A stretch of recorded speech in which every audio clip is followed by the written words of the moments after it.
भी जान लो कि तुम्हें त्रिपुंड लगाने से वो क्यों मना किए।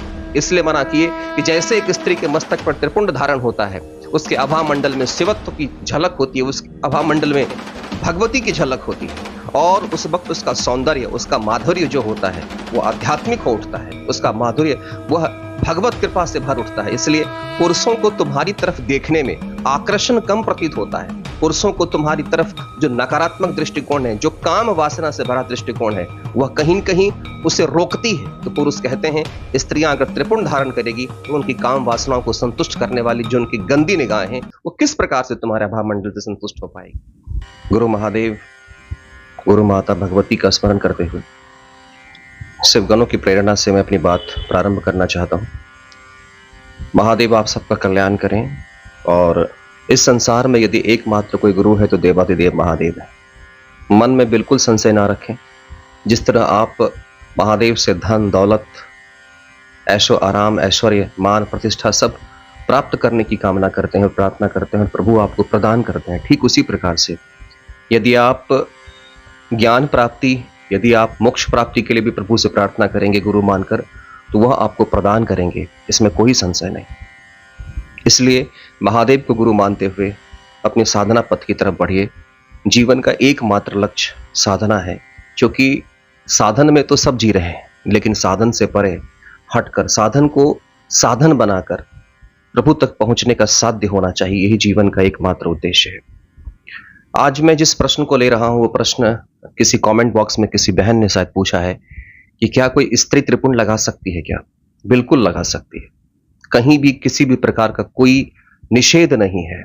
और देखिए, यदि आप किसी कर्मकांडी किताब में जाएंगे, किसी पुराण में जाएंगे, वहां पर किसी प्रकार के निषेध को देखेंगे तो आपके मन में विभिन्न प्रकार के भय उत्पन्न होंगे। एक बात मैं आपसे पूछता हूं, स्त्री और पुरुष का जो भेद है, यह भेद समाज के द्वारा निर्धारित किया गया है।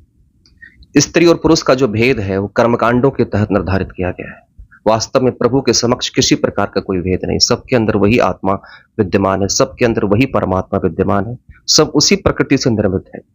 लिंग के भेद हो जाने से कोई आत्मा में भेद नहीं उत्पन्न हो जाता, और प्रभु किसी के साथ किसी भी प्रकार का कोई भेदभाव नहीं करते। इसलिए प्रभु को स्मरण करते हुए, अपने देवाधिदेव महादेव पे भरोसा रखते हुए, बिना किसी भी प्रकार के संशय के आप त्रिपुंड धारण करिए। प्रभु ने कहीं से भी किसी प्रकार का कोई निषेध नहीं निर्धारित किया है। और एक बात जान लीजिएगा, आप साउथ इंडिया में चले जाइए, दक्षिण भारत में चले जाइए, दक्षिण भारत में प्राय महिलाएं आपको त्रिपुंड धारण करते हुए नजर आएंगी। प्रभु ने उनके ऊपर तो ओला नहीं बरसा दिया, उनके ऊपर तो किसी प्रकार का कहर नहीं बरसा दिया, वज्रपात नहीं कर दिया। और दक्षिण भारत की महिलाएं जितनी सांस्कृतिक होती हैं, दक्षिण भारत की महिलाएं जितने शिव की आराधना में तल्लीन होती हैं, विधिवत रूप से शायद उत्तर भारत की महिलाओं में वो देखने को कम मिलेगा। तो यदि आपके मन में यह इच्छा उत्पन्न हो रही है कि आप मस्तक पे त्रिपुंड धारण करें तो अवश्य धारण करें। लेकिन आप देखिएगा, जब आप मस्तक पे त्रिपुंड धारण करेंगे तो सर्वप्रथम आपके परिवार के लोग, समाज के लोग आपको इस बात से शायद ताना मारें, शायद इस बात से आपके मस्तिष्क में ये भ्रांतियां उत्पन्न कर दें कि तुम बैरागी बनने चले हो, क्योंकि त्रिपुंड का तात्पर्य लोगों ने बैरागी बना रखा है। त्रिपुंड सिर्फ साधु महात्मा ही धारण करते हैं। कोई गोल तिलक लगा ले तो उससे किसी को कोई परहेज नहीं है, लेकिन जैसे ही कोई त्रिपुंड धारण करता है उसको समाज से भिन्न भिन्न प्रकार के, आपको भिन्न भिन्न प्रकार की आलोचनाएं, भिन्न भिन्न प्रकार के कटाक्षों को झेलना पड़ता है।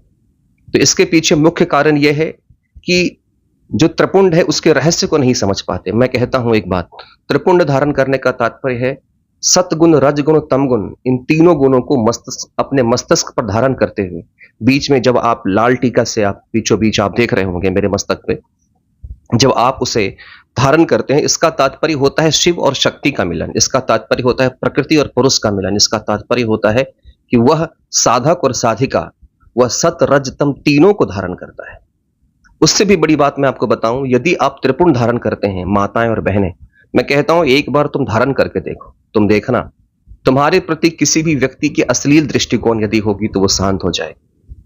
तुम एक बार त्रिपुंड लगाकर देखना, मैं दावे से कहता हूं किसी भी प्रकार से तुम्हारे भीतर का भटकाव अगर होगा तो वो शांत होने लगेगा। तुम त्रिपुंड धारण कर लो, तुम त्रिपुंड धारण करके तुम शराब नहीं पी पाओगे। त्रिपुंड धारण कर लो, तुम त्रिपुंड धारण करके सिगरेट नहीं पी सकते। तुम त्रिपुंड धारण कर लो, तुम त्रिपुंड धारण करके शायद तुम्हारे अंदर की जो प्रज्ञा है, जो ज्ञान है, वो तुम्हें किसी पब में, किसी डिस्को में ले जाने से तुम्हें रोकेगा, गलत पथ पर जाने से तुम्हें रोकेगा। यदि तुम त्रिपुंड धारण करते हो, तुम्हारे चेहरे की तरफ, तुम्हारे आभा मंडल की तरफ यदि कोई तुम्हें देखता है तो उसके देखने में भी एक प्रकार का सम्मान होगा, क्योंकि त्रिपुंड धारण करने के पश्चात कोई पुरुष तुम्हारे प्रति कोई अश्लील भाव, कोई नकारात्मक भाव अपने हृदय में धारण नहीं कर सकता है। क्योंकि एक त्रिपुंडधारी किसी महिला के प्रति यदि कोई पुरुष अश्लील भाव रखता है और अश्लील भाव रखते हुए उसकी तरफ देखता है, विश्वास मानो मेरी बहन, वह महाकाल को ललकारता है। इसलिए किसी भी प्रकार से संशय मत करना। और मैं कहता हूं, त्रिपुंड धारण करते ही इस संसार की जो पंच देवताएं हैं, जो समस्त शक्तियां हैं, वो तुम्हारे साथ हो जाती है और तुम्हारे साथ खड़े होकर तुम्हारी रक्षा करने लग जाती है। त्रिपुंड अगर धारण करते हो, तुम्हारे भीतर तुम्हारे ज्ञान चक्षु खुलते हैं। त्रिपुंड यदि धारण करती हो तो विश्वास मानो तुम्हारे भीतर की जो शक्ति है, तुम्हारे भीतर की जो भगवती है, वो जागृत हो उठती है। त्रिपुंड धारण करने से तुम्हारे भीतर शक्ति का एहसास होता है। त्रिपुंड धारण करने से तुम्हारे आभा मंडल में, तुम्हारे व्यक्तित्व के चारों तरफ जो ऑरा बनता है, उसके ऑरा में कोई भी नकारात्मक शक्ति, कोई भी नकारात्मक व्यक्ति प्रवेश नहीं कर सकता। इसलिए मैं कहता हूं, यदि तुम पर कोई अश्लील दृष्टि रखता है, तुम पर यदि कोई कुदृष्टि रखता है, तो मैं कहता हूं त्रिपुंड धारण करो।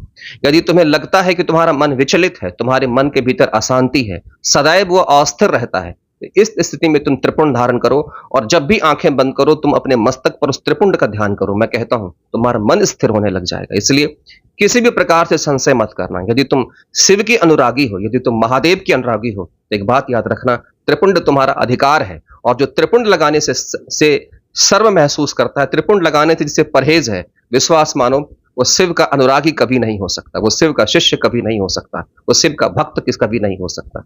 और मैं तुम बहनों को कहता हूं, माताओं को कहता हूं, यदि तुम्हें कोई कहता है कि त्रिपुंड स्त्रियों को लगाने का अधिकार नहीं है, तो मैं कहता हूं मेरे दिए गए इस नंबर पर मुझे कॉल करो और उनसे मेरी बात कराओ। उनसे मैं शास्त्रार्थ करना चाहता हूं, कहां पर मनाही किया गया है। विश्वास करो बहन, यदि तुमने त्रिपुंड अपने मस्तक पर धारण कर लिया, कोई भी कुत्सित विचार का व्यक्ति तुम्हारी तरफ देखने के पहले 50 बार सोचेगा। एक बार करके तो देखना, क्योंकि इस समाज ने, तुम ये भी जान लो कि तुम्हें त्रिपुंड लगाने से वो क्यों मना किए।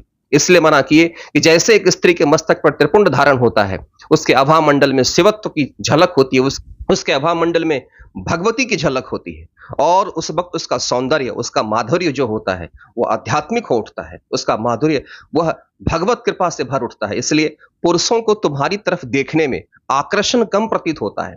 पुरुषों को तुम्हारी तरफ जो नकारात्मक दृष्टिकोण है, जो काम वासना से भरा दृष्टिकोण है, वह कहीं न कहीं उसे रोकती है। तो पुरुष कहते हैं, स्त्रियां अगर त्रिपुंड धारण करेगी तो उनकी काम वासनाओं को संतुष्ट करने वाली जो उनकी गंदी निगाहें हैं, वो किस प्रकार से तुम्हारे भावमंडल से संतुष्ट हो पाएगी।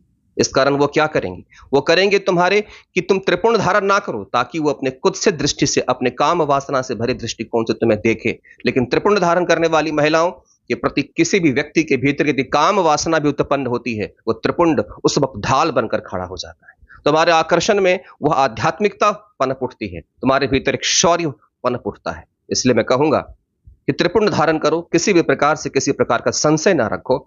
और तुम्हारे भीतर यदि किसी प्रकार का संशय है, तो इसका मतलब समझना तुम शिव के अनुरागी नहीं हो। अब कहोगे त्रिपुंड लगाकर ही कोई शिव की भक्ति कर सकता है, तो मैं इतना ही कहूंगा, जल भी चढ़ाने की क्या जरूरत है, शिव तो ऐसे भी प्रसन्न हो जाएंगे। इसलिए जब कर रहे हैं तो सब करना आवश्यक है।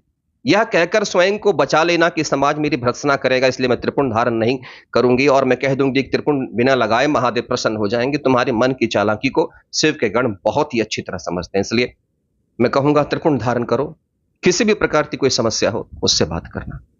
महादेव आप सबका कल्याण करे और संसार में एकमात्र गुरु देवादिदेव महादेव हैं, इसको स्मरण रखते हुए साधना की तरफ उतरिए, साधन से साधना की तरफ बढ़िए। महादेव का मतलब सिर्फ कर्मकांड नहीं है, महादेव का तात्पर्य, शिव का तात्पर्य सिर्फ जल चढ़ाना नहीं है, सिर्फ धतूरा और भांग चढ़ाना नहीं है, सिर्फ भस्म चढ़ाना नहीं है। उस भस्म को, इस भस्मीभूत संसार को समझना है, जो कि ध्यान से सुलभ और संभव हो पाएगा। महादेव कल्याण करें, महादेव तुम्हें साधना पथ की तरफ अग्रसर करें।